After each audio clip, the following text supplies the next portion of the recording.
Good evening, afternoon, morning, whenever you happen to be listening to this. Ladies and gentlemen, welcome to the latest edition of the Burgundy Brigade Podcast. I'm your host, Kevin Goff, at BRG Brigade Kevin on the Twitter. Joined, as usual, by my good friend and co-host, Aaron Music, at Avalangelist. Aaron, how you doing, my friend? Oh, better every day. It's closer to hockey. That's right. Oh. And we are joined with a special guest this time. She helps cover the Avalanche for Mile High Sticking. You know her on Twitter, at Callie Agnew. We've got the lady herself, Callie Agnew. Callie, how are you? Good. How are you guys? Doing great. I mean, you're probably in the best position of all three of us because of the three of us, you are the best one. You are the only one to have actually gotten to attend training camp. It's been a pretty good camp this year so far, too. Excellent. Well, we're excited to get talking about it. We're going to try to get to some stuff quickly because we don't know whether or not Callie will be able to stick with us the entire time. So we'll hope that she can, and that it's just totally. She's at work right now because she's awesome. She's joining us. So we're going to get rolling real fast here and just start talking some Avalanche hockey. Skates are on the ice out in Family Sports Center in Colorado. Let's just jump right into some training camp things here. So, of what are your first impressions from the first 2 days worth of camp? Well, the first day wasn't quite as intense, but today got pretty intense. The second group on the ice today, I think a couple guys kind of knew that they might be pushed off the team down to the Eagles, and it was a couple players that played for the Avs last season, so they were a little bit feisty with some of the rookies, and the rookies got a little bit feisty right back with them. So it was kind of interesting to see that. A lot of big hits were laid in that group as well, so interesting stuff. Outstanding. So the intensity's there. Real hockey's going for a lot of guys, even though we're obviously not even into preseason games yet. Guys are worried about their ability to be on the big team. Who's pushing to unseat some guys? The one that really stuck out in my mind today was Anton Lindholm. He had a couple really big hits on a few people, got in some people's faces, shoved some people around. So that was good to see from him because he didn't really do that too much last season. But I think he's definitely one of the bubble guys, and I think he knows it. But there's a lot of talk of him over the summer potentially going back to Sweden if he didn't make the Avalanche team. So that's a big bonus for him then.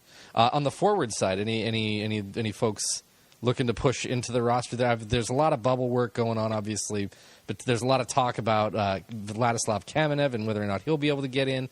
Lots of people, myself included, really want to see AJ Greer make that kind of a push. Any of those guys jumping out? I think it's interesting because they kind of have 5 lines that they're rolling with right now. And it kind of looks like the openings are with Jost and Kerfy they've had together. And then they've had them with Kaut, who hasn't really stuck out too much. And then they've also had, I don't know how you say his last name properly, but Matt Calvert. Calvert, yeah, okay. Calvert. However you say his last name properly. The new guy from... Yeah, I'm not 100% sure. So, but they've had him with JT, and then they've had them with Logan O'Connor. And he's been decent on that line, but I think he's just going to get bumped down to the Eagles for roster positioning. And then they kind of have Cammy on a line with Andrighetto and Wilson. And so I think those 3 are kind of the question marks, who's going to fill and who's not. They have Bork on the line with Soderberg and Nieto, which has worked out really well. And then they've had Toninato as a center with 2 rookies, and then AJ Greer has been with 2 rookies as well. So those are kind of the question marks, the bubble players. But I think Ghetto stuck out, and I think he could potentially be a wing on one of those 2 question marks. And then I know they like Wilson, and he doesn't have a 2-way contract as opposed to Cammy, who does, so that makes it a little bit more flexible. But they might also be sitting someone like Wilson if they decide to play someone like Cammy. And Cammy is Kamenev, right? Yes. Okay. Excellent. Sorry. I call people nicknames. Sorry. That's the only one I wasn't really familiar with. So yeah. I figured what it was, but hockey nicknames aren't really that hard to figure out who it is. Yeah, no. That's very true. Not too much. They certainly don't make it very difficult for us to figure out the nicknames there. No. Well, they have to make it easy on themselves when they're on the ice, not trying to think about who they're yelling at. That's true. Excellent, man. As well, I mean, so as far as the pace and the intensity going of training camp, how has that been impacting the team as a whole? I think the guys that were on the team last year that aren't the bubble players are a little bit more comfortable at camp. They don't have like that nervous energy, but they're still playing like they were last season, so they don't look like they're missing a step either. The other interesting push is between Gruby and Varley. They definitely have been standing out above the other three goalies. Good. And I know Gruby's kind of trying to get that number one spot, and I think Varley knows that as well. So I think they're kind of pushing each other too. So it'll be interesting to see which goalie we even have. Excellent. Yeah, by all accounts, I mean everything I've seen going along the timeline as it's swinging by there is Bednar has really, really, really been in everybody's face about keeping the pace high and not really letting anybody take a drill off, and just making sure that they are skating as hard and as fast and as much as similarly as they would be to a real game situation as humanly possible. Yeah, and I don't know, I'm a big fan of Beds, so I really like watching him coach, because I think he is a phenomenal coach, and he does a lot of like one-on-one with guys, which is really interesting because you don't see that a whole heck of a lot necessarily anymore. And he does it with a bunch of the rookies too, because he knows that they're trying to improve and he likes helping young guys. So I think that kind of brings him back and makes him happy to do that. And then he still does it with the vets too, just kind of a little bit more subtleties. But he's a great coach. Yeah, I like his development with different players and how he seems to get an idea of which player needs which kind of motivation. Mm-hmm. And his mixing and matching, he's always going to go back to what works, but he's also not afraid to maybe work with different combinations to see if something will work better. Yeah. One interesting thing that he did today was he had Kerf on a wing and Jost was the center. So I don't know if he's kind of playing around with that idea, but it seemed like Kerf was shooting a lot more when he was on the wing as opposed to the center.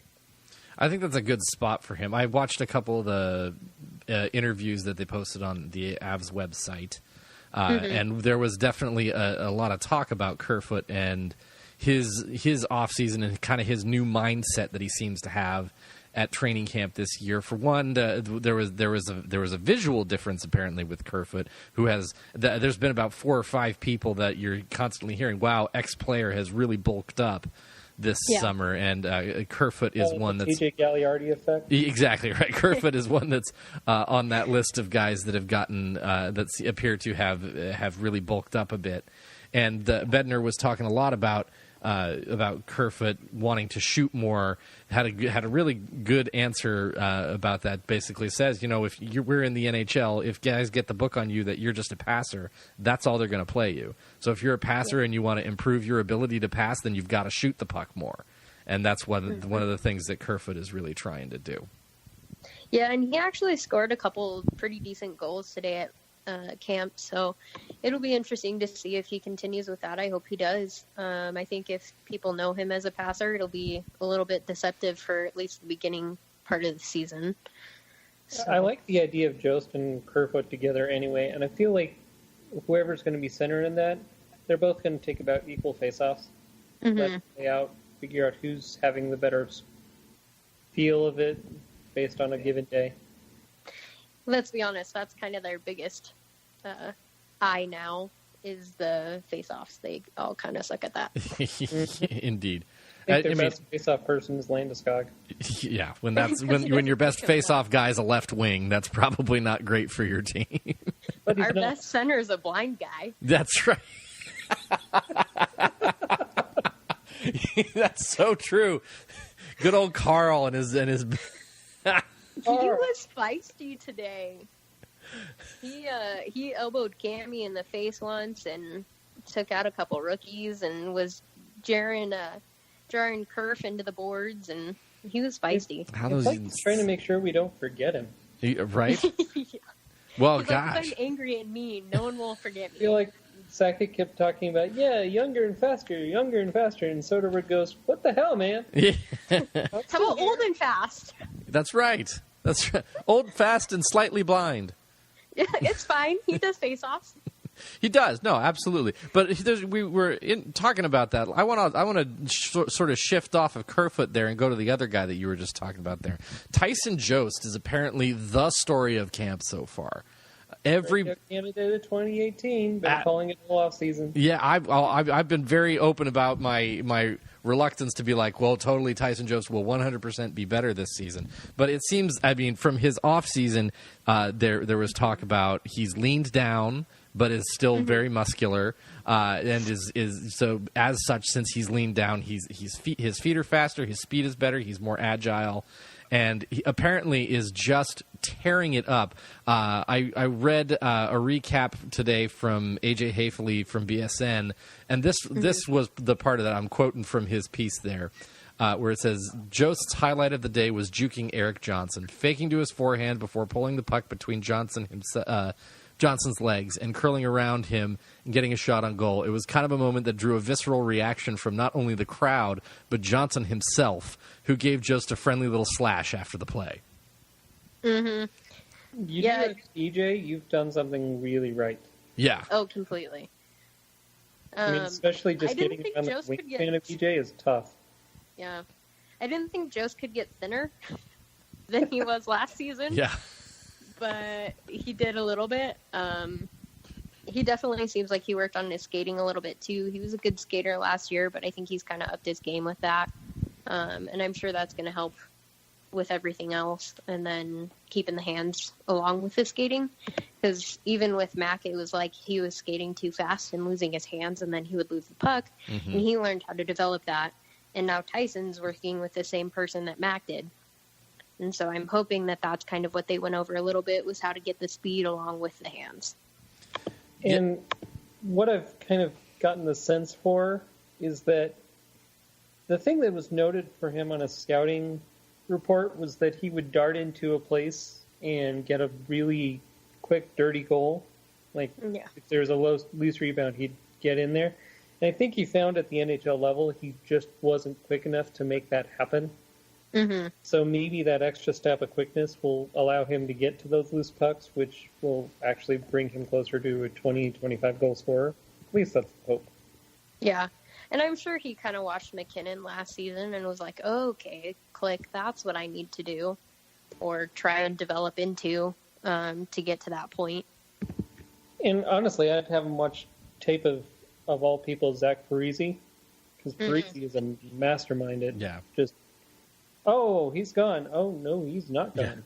Yeah. There he is. Like him or hate him, there are a few guys in the NHL who just show up in the right place at the right time than Zach Parise. That he just has always done that in his career. You got to give him that. He's got good vision and he's got a good hockey mind. He predicts where plays go. Mm-hmm. He just needs a better center. He needs a better team. Well, he needs a center. Let's put it that way. Yeah, okay. Unless one of the boy of his 18 children is going to fill the void in the lineup. Coming in with the heat. Yeesh. Man, Aaron's feisty today. Dang. Were you hanging out with Carl earlier? Yeah. I'm always hanging out with Carl. Carl, that kills people.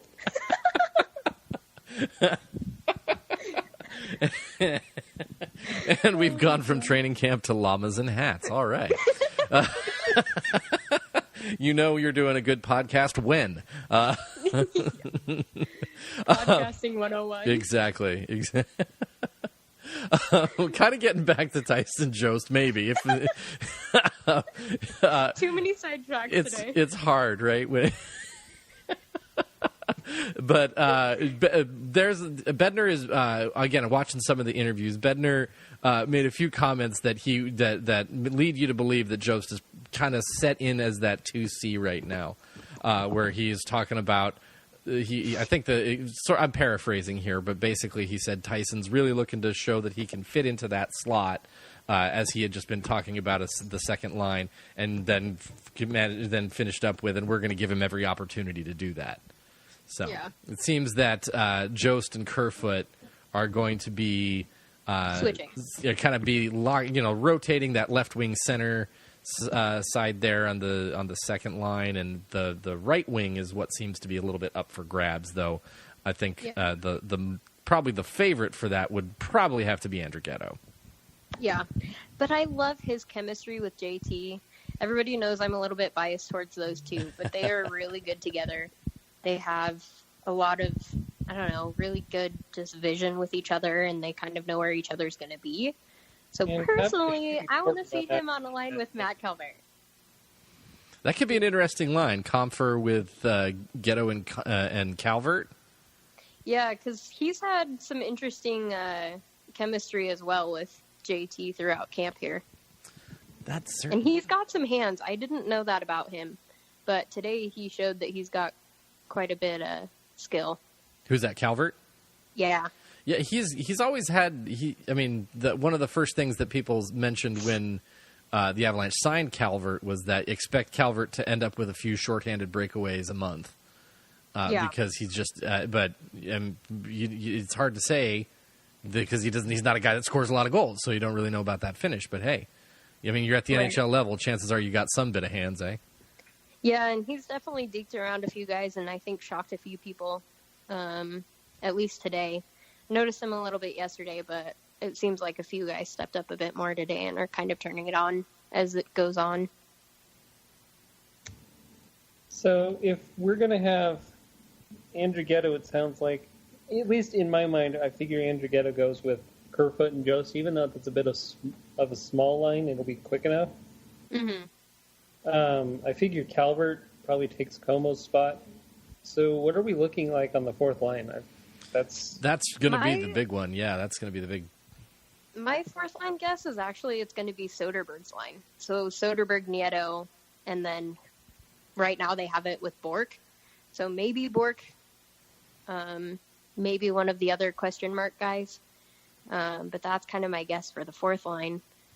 It kind of depends on how JT does, though, at center, because he has the potential to be third line, but he also has the potential to be a fourth line. Yeah, at this point in his career, this is really the year where you would hope to see Comfer step up and start to surpass Soderberg. Whether or not that's going to happen, obviously, is going to be determined. I think we would all want that to happen. As great as much as we like Soderberg and thought that he performed very well last season, phenomenally. Especially given the role and the responsibilities that were thrown on his shoulders, that this is really the time where you would want to see a guy who's really this is his time to prove that he's that NHL guy. Come out and actually prove it. Yeah, along with it being his sophomore year, it's also a contract year for him. This is also true, so he's got to show that he's NHL level, that he's at least third line. I would like to see him up higher, but I know we've got a lot of things in front of him. But he's got to prove his position on this team.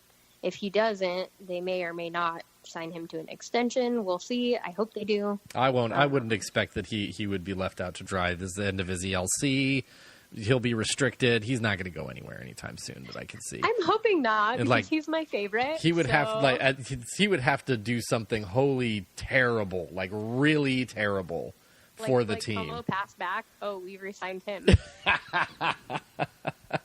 There you go. Right. Right? Sorry, I had to go there. So did Como, apparently. So did Como. Yeah. It's kind of nice not to have that to fall back on this season either. Like, all right, bye, Como. You played well last year, but bye. If you passing to us, that'd be great. I would be fine if he's passing to us this year. Right. He'll get confused because all of his buddies are on the Totally, 100%. I just have about 2 roster spots in my head that are going to be at least forwards that are going to be fought over by about 5 different guys, at least in my head. Yeah. Yep. It sounds like AJ Greer had a pretty good day. I think even though he's been playing on the line, I think Bork is going to be fighting for his spot. Kamenev, it's all about what role they want him to play. Is he a wing? Is he a center? And if they want him to develop more, because if he sits and is one of their scratches, then he's not playing and developing either. Right. So that's the other faux pas with scratching someone. He's in that weird spot for sure, where he's very clearly a strong, dominant AHL player. He's a guy that you put him down in the AHL, Kamenev will get you a point per game. Yeah. But he also hasn't yet really gotten the chance to show that he can handle the NHL. Yeah, he had one shift and he broke his arm. I know, and then the Avalanche were in a playoff run down the stretch and just couldn't really justify tossing him in. So I mean, he was kind of just a well crap sucks for you type of situation there. Yeah, and like you said, I think it's mostly 5 guys fighting for 2 spots, and so you kind of have to think of who fits, who doesn't, who would we have to waive, who wouldn't, all those kind of factors. Because do you want to lose a guy by putting him on waivers and hoping he'll clear when you have 2-way guys that you're like, well, we could scratch them and then put them in and see how they do. So I think those are all factors that they kind of play in as well. Absolutely. Now, and again, to be fair, just because they're on a 2-way contract doesn't mean they don't necessarily have to clear waivers.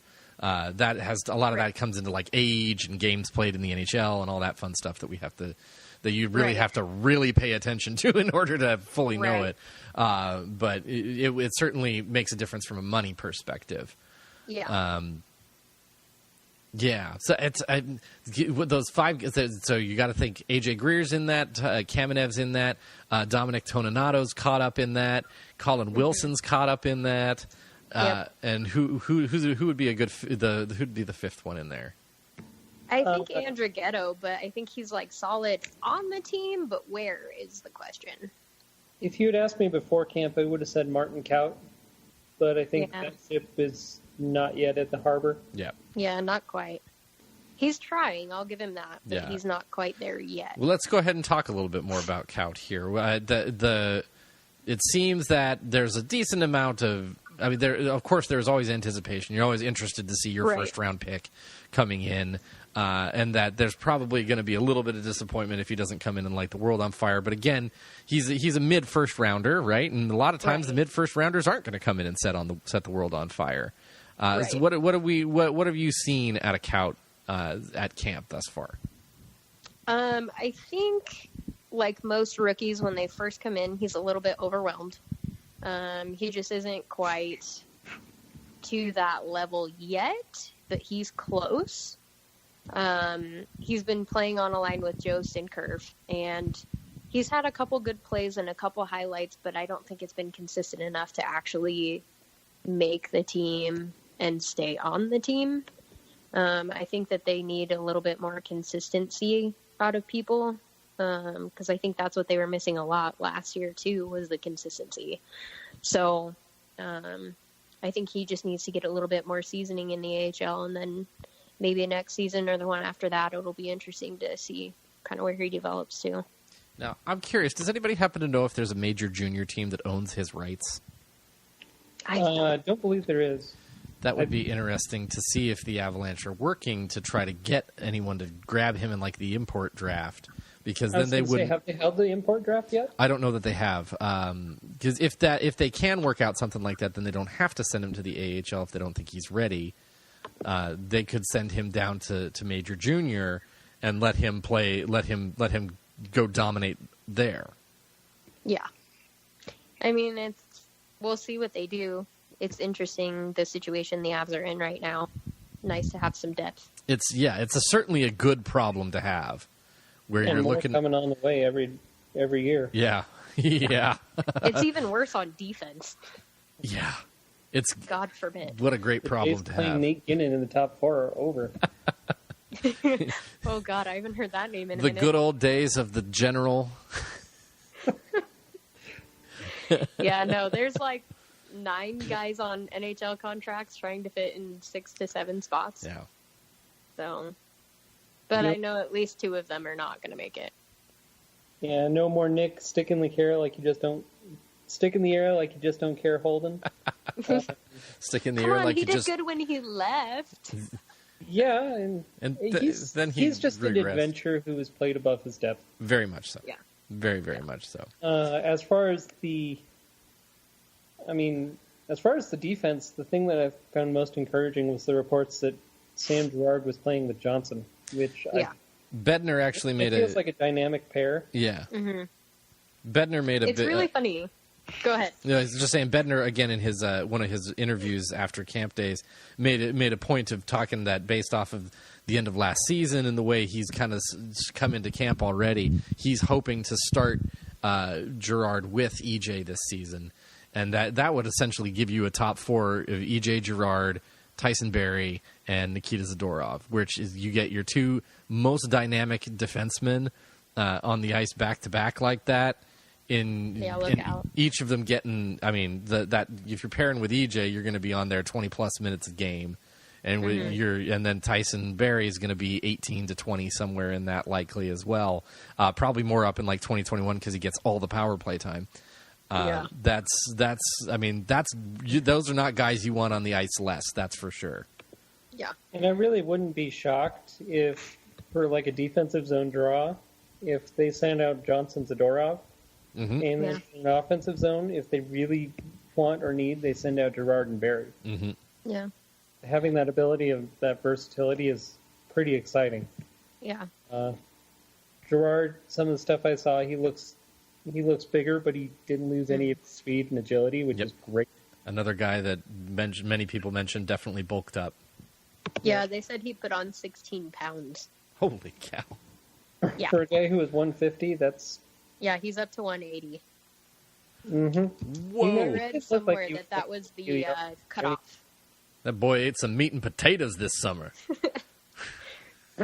Crashing cars, getting tattoos, and getting bigger. That's right. Sammy G. Just stop crashing cars, please. Yeah, please. Yeah, let's not do that again. But yeah, it'll be interesting to see who gets the other part of Johnson's minutes, because I'm sure G won't be playing 30 some odd minutes. Not everything should be as powerful. At least not at the beginning. If you need to escalate him up down the stretch, I feel like you can. Especially if he manages minutes. Kevin and I have talked about that a couple of times, managing his minutes to hopefully keep him healthy. Yeah. Yeah, hopefully Johnson will be healthy all season. I'm just hoping that he just doesn't discover another freak way to miss like 2 months of hockey or more. I mean, because the guy has had just it's not like it's just like, well, there's that old injury again. It's like, here's this weird freakish thing that happened that knocked him out for 2 months. Right, like this is a 1 in a million thing. Oh, hi, Erik Johnson, you're the 1 in a million. Yeah, come on, give the dude a break. He should go buy a lottery ticket the day that he gets injured. Seriously. Man. So that really makes the bottom pairing. Ian Cole's going to probably anchor that. Mm-hmm. I feel like Nemeth or Barrio. Yeah, one of those two, for sure. Again, Bednar made a comment that basically he felt like it was Nemeth's job to lose. Yeah.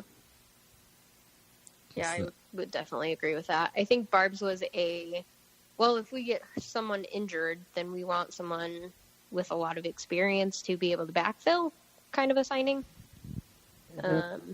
And that's definitely what he did. He definitely looked a lot better at the beginning of the season than he did at the end of the season. Granted, he came back from an injury and all of that kind of stuff. So maybe he's back to his normal self and he'll look like he did at the beginning of the season last season. He's such a good seventh defenseman to have around. He is. If someone gets injured, he can step up into the...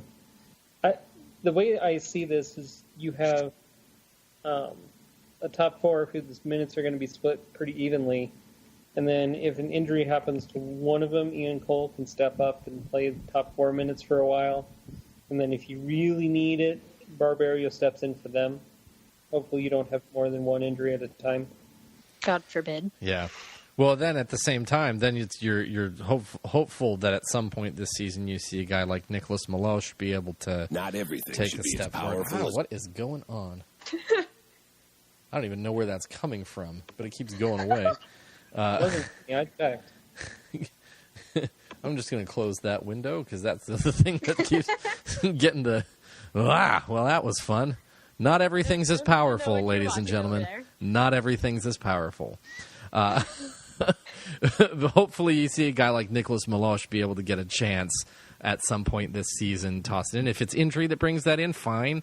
But I mean, he's a guy that really should be hoping to take a step this year. And then, of course, same kind of idea with Connor Timmins if he ever gets on the ice again. Yeah. I also like Mason Gertson. His flow is amazing. Option. That guy's a camp star every year. He is. Yeah. He's worked on his skating, and it looks like that's gotten a lot better. His defensive play has gotten a little bit better, too. But he's got this crazy, lion mane going on with his hair right now. He's got the Mike Ricci look going. Yeah, it's interesting. Rocking the reach.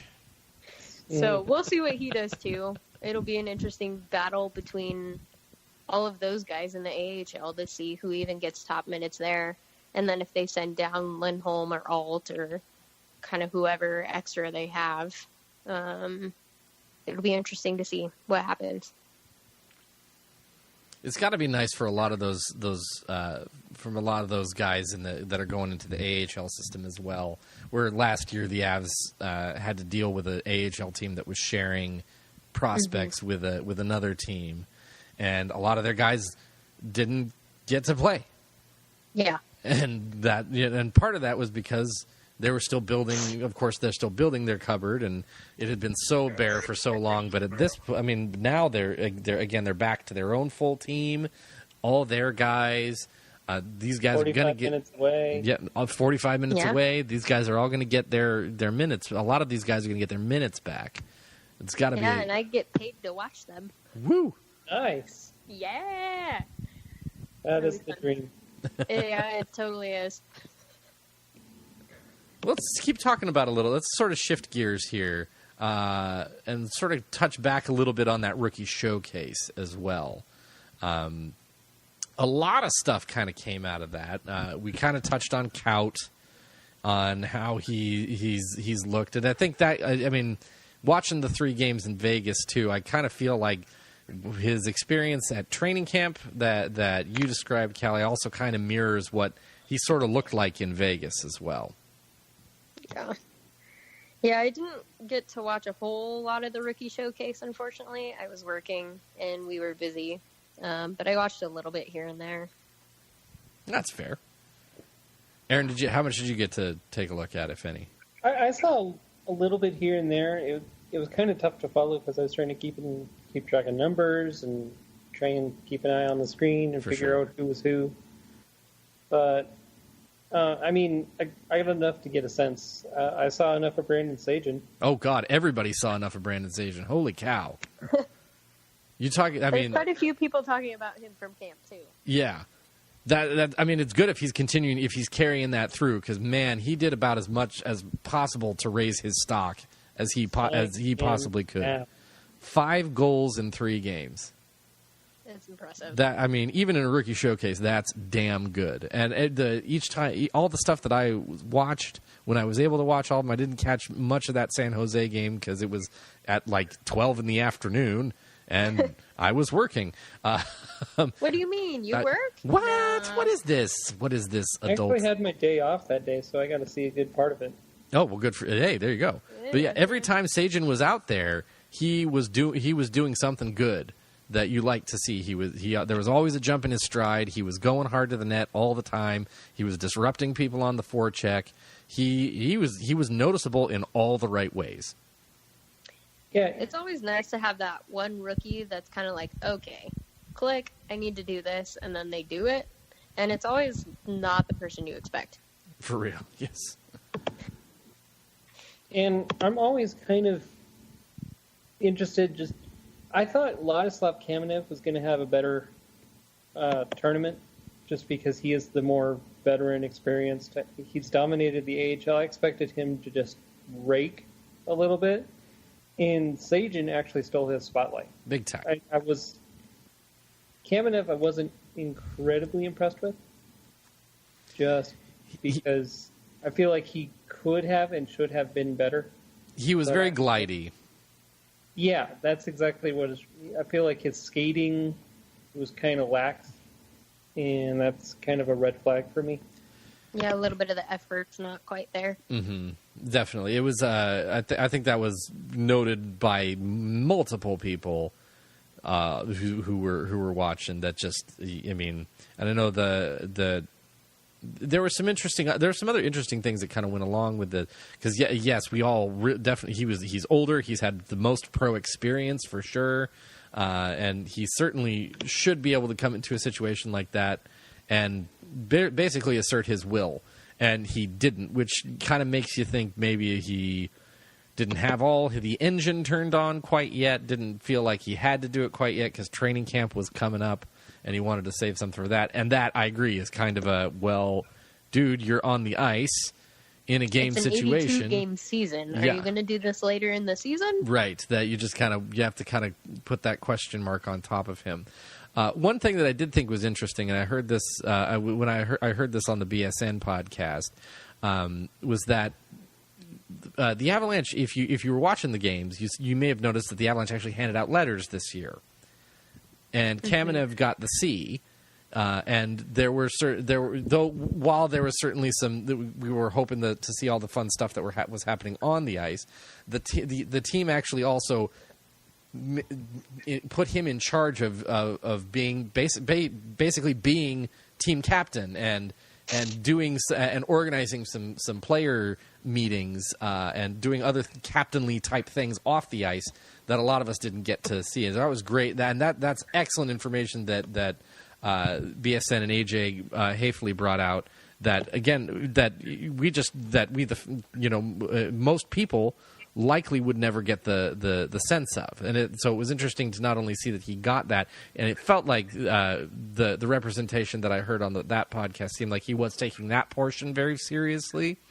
But it was also great to see that the team is taking that type of thing seriously as well.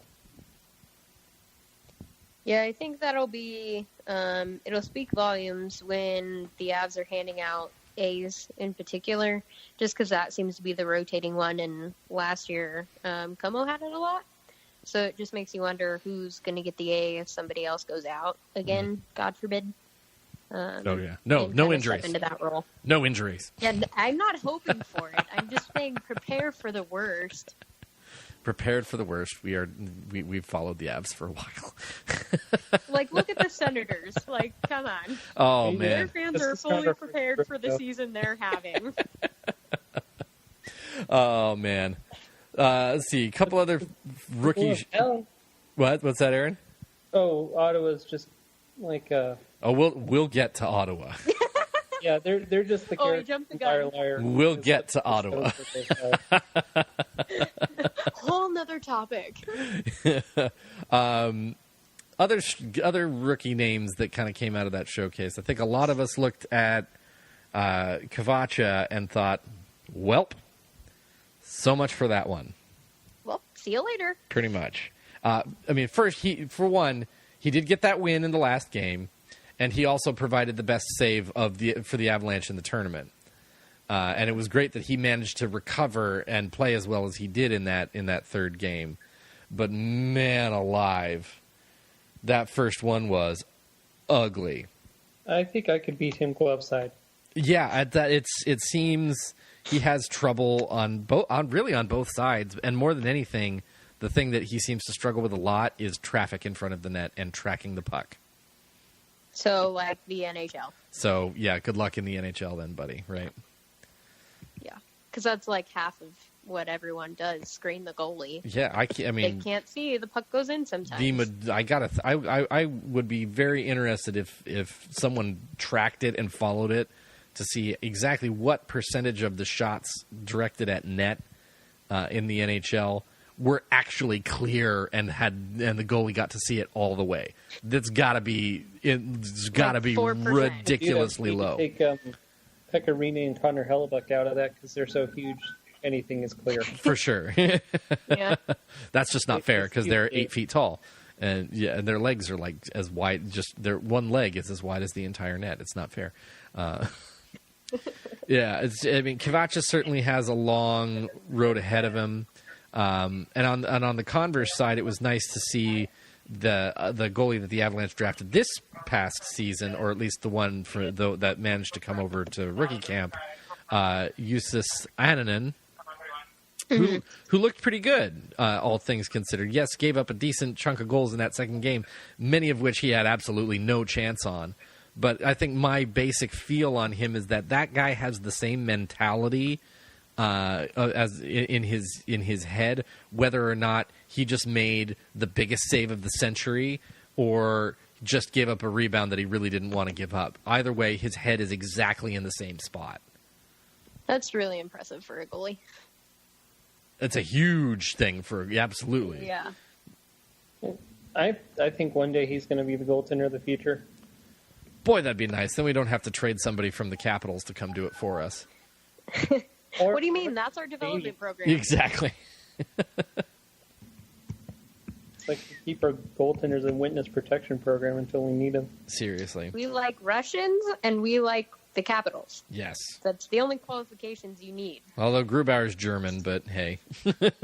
Yeah, but we got that dude from the KHL. Shamil Schmack. Oh, yeah. Pavel Francouz. Yeah, Pavel Francouz. I thought the other Russian that the Avs drafted this year is Shamil Shmakov, who I desperately want to have a game announced by Sean Connery. That's a 100% made up name. Yeah, that's totally fake. I just want to hear someone say "sensational save by Shamil Shmakov," and my life will be complete. Fabulous. That's fabulous. Just go ask Mosier to do it sometime. There you go. And just have them finish with losers whine about their best. And you can finish that line at home. Everyone's finishing it right now. I can guarantee you. Yeah, they are.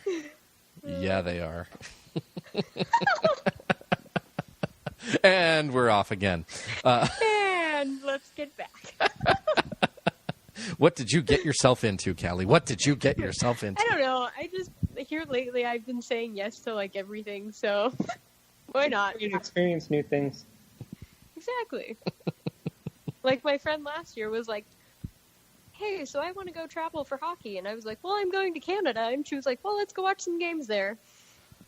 I loved following you when you were doing all that. Oh, thank you. That was a fun little thing that we a lot of people got to live vicariously through you on that. Yeah, it was awesome. Because not just getting to follow the Avs around, but whatnot, but also going to see a bunch of games in Canadian cities, because that's a whole different world. Oh my God, it was amazing. What were some of your favorite or takeaways, or just things that you got that you enjoyed about that whole thing? I mean, yeah, try not to go on for too long if you can. Vancouver was probably my favorite. We did a tour of their stadium, and their stadium tour guide actually let us watch pre-game stuff that day because we did it on game day.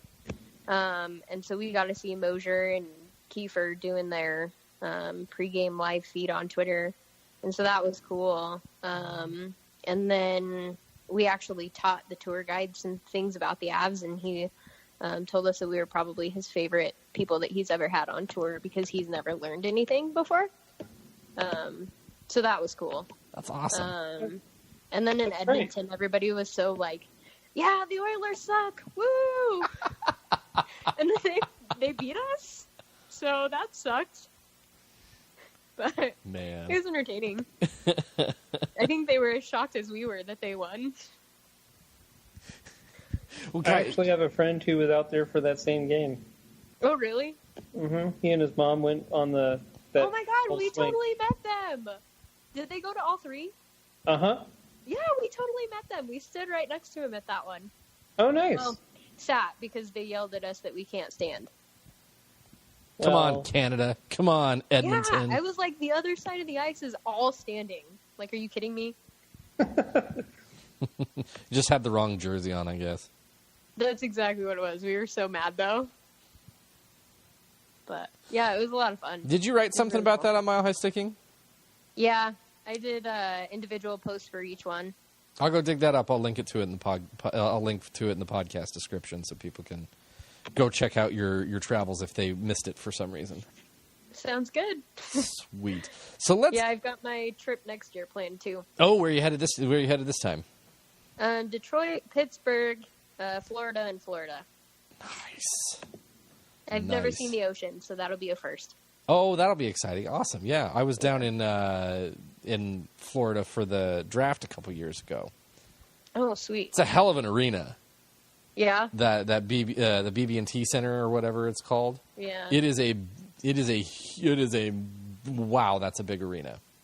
It's interesting seeing the different arenas. Edmonton's arena was huge, but Vancouver's was kind of small.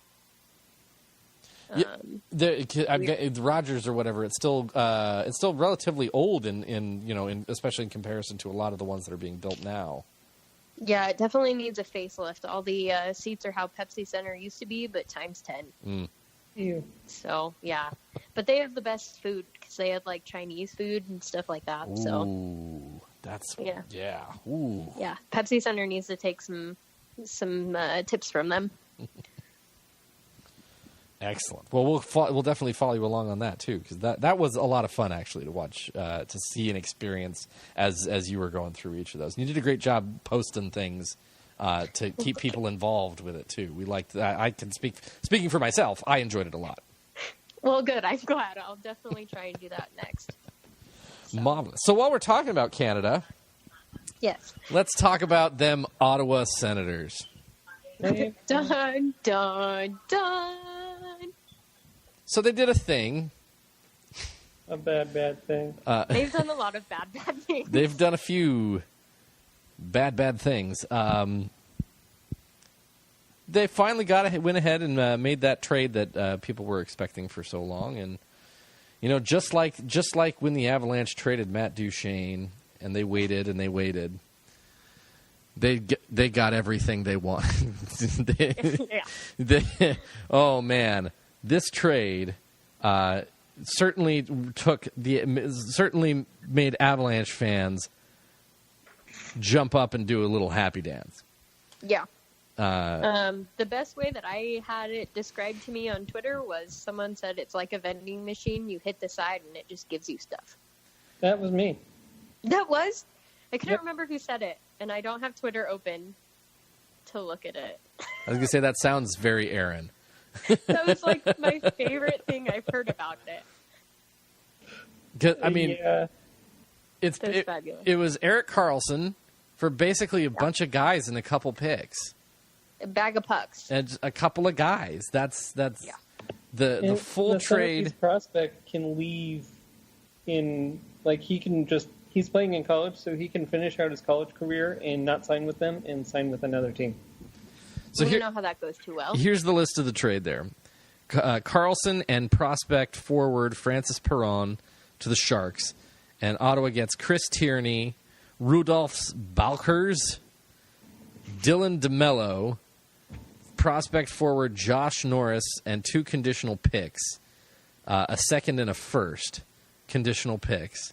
If San Jose re-signs Karlsson, Ottawa receives a conditional 2021 second-round selection or a first-round pick, not lottery protected if the Sharks reach the Stanley Cup final in 2019.